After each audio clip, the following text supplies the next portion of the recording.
Practical Stress Analysis in Engineering Design, Second Editions, Alexander Brake, 1. Element of Static Strength, Simple Stress and Strain. Introductions. The primary objective of this part of the book is to provide a quick overview of the basic stress analysis concept, which can be readily applied to the sizing and evaluations of the structural integrity of topical load carrying members. The topics selected are intended to emphasize those aspects of stress analysis which form the groundwork for many design decisions tempered only by engineering judgment, knowledge of materials, and loading conditions. Since the performance of various hardware systems and components may be deeply involved in safety and economic considerations, the importance of the rational approach to stress calculations cannot be overemphasized. The strength criterions for the for particular machines or structural component is judged on the basis of stress, deformations, materials characteristics, and on the specific work requirements.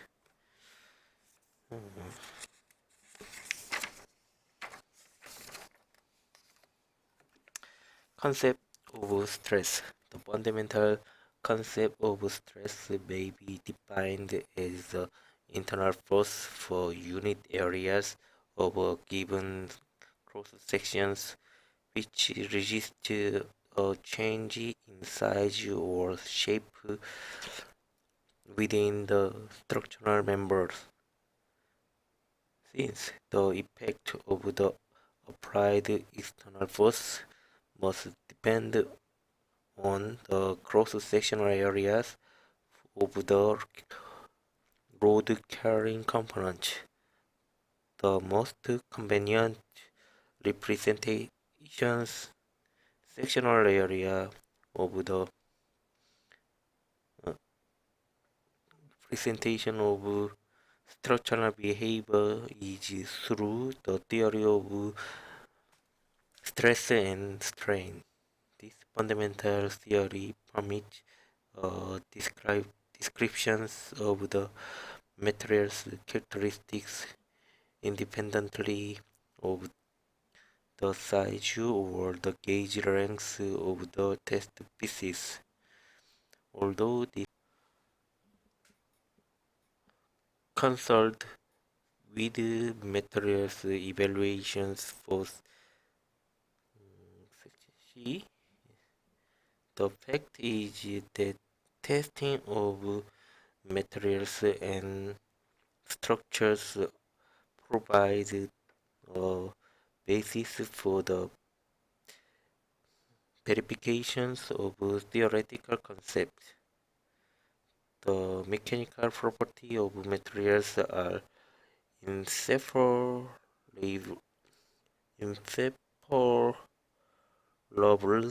from the subject of solid mechanics, and their realistic magnitude are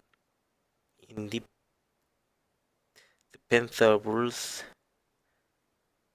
in testing new design formulas and even very sophisticated computer codes. The mathematics of stress analysis is only as good as our knowledge of engineering materials. One of the more important gradients in applying the concept of stress to design is an understanding of the nature, orientations, and magnitude of the external forces. In many cases, we deal with stationary or dead load that can cause axial bending or torsional response in a structural member. In other situations, the change of velocity can create an inertial force.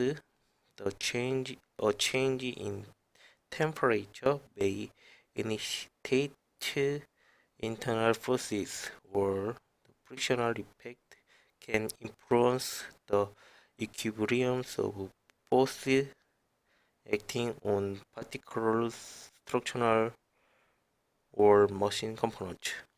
Experience indicate that quite often knowledge of the material's properties and the nature of loading is not satisfactory.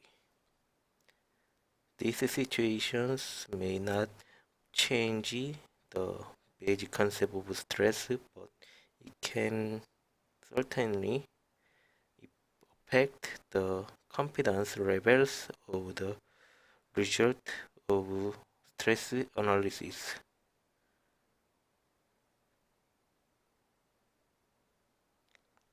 The overview that follows assumes the adequate knowledge of materials and load. Hooke's law in one dimensions. To illustrate the basic concept of stress in one-dimensional field, consider simple test pieces shown in figure 1.1. In material testing, the original length of specimen L is referred to as a gauge dimensions or gauge distance under the actions of an external load W applied axially. The test piece undergoes an increase in length delta L as long as a material behave elastically. A large portion of the load deflection diagram obtained from the test will be found to be linear as shown in figure 1.2. Although figure 1.1 refers to axial tensions, similar argument should apply to compressions, assuming that the test pieces or machine component is sufficiently rigid not to fail in buckling as columns. Hence, the general response implies by figure 1.2 is good for axial tension as well as compression. The elementary case described here has important design ramifications because it forms the basis of defining the one-dimensional Hooke's law, widely used in stress calculations. This law states that the relationship between the stress and strain may be regarded as linear for the great majority of engineering materials. The axial stress then defines as the intensity of the force on the cross sections A follows directly from figure 1.1.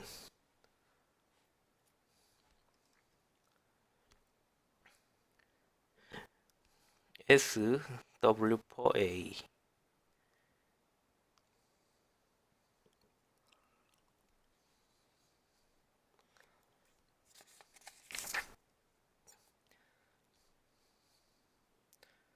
The strain in the axial directions is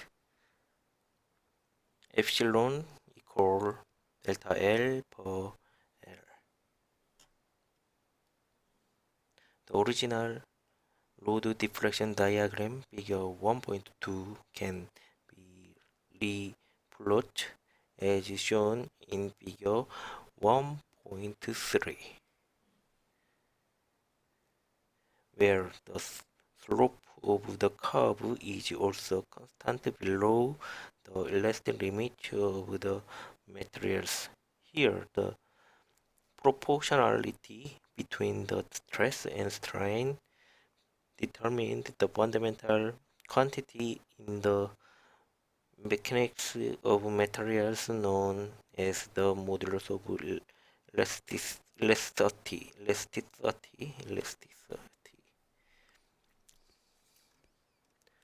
E equals S per epsilon.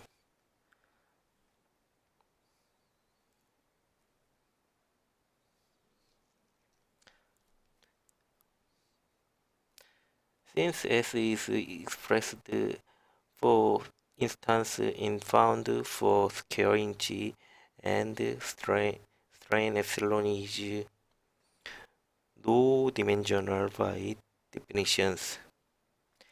So,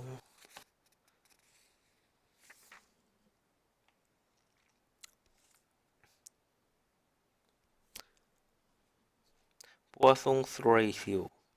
The longitudinal strain epsilon caused by the uniaxial stress is accompanied by the lateral strains U equal delta R per R, as shown in figure 1.1.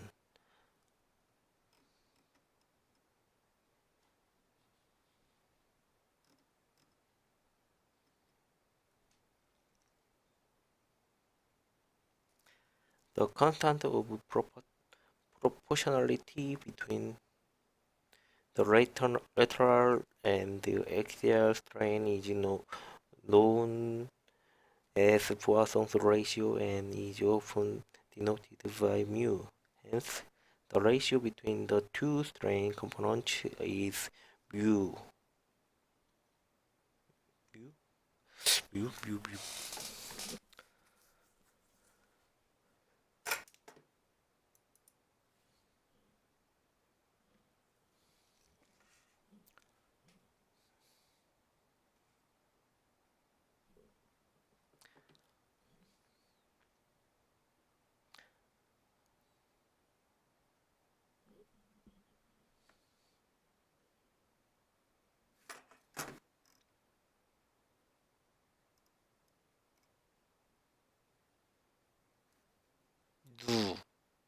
Du, du, du, du, U per epsilon.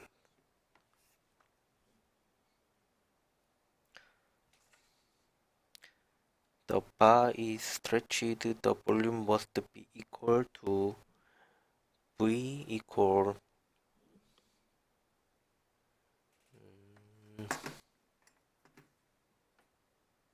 pi R scale L. Delta L equal The elongation of the valve follows from this one. At the same time, the cross section contracts by an amount defined by uh,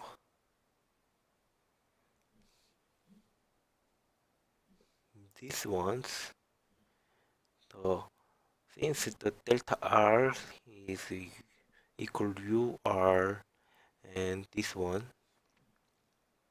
hence the volume of the valve subjected to the tensile model become this one or this one.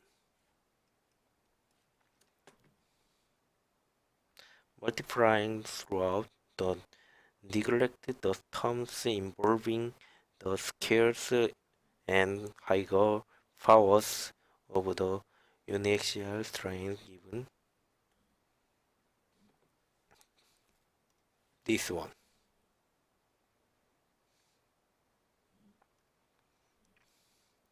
We can now define the volumetric strain as the ratio of the change of volume to the original volume using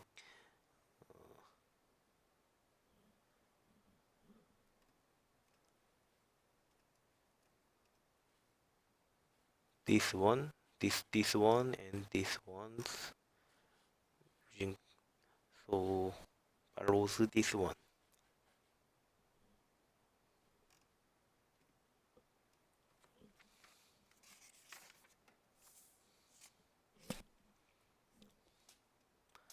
Problems 1.1.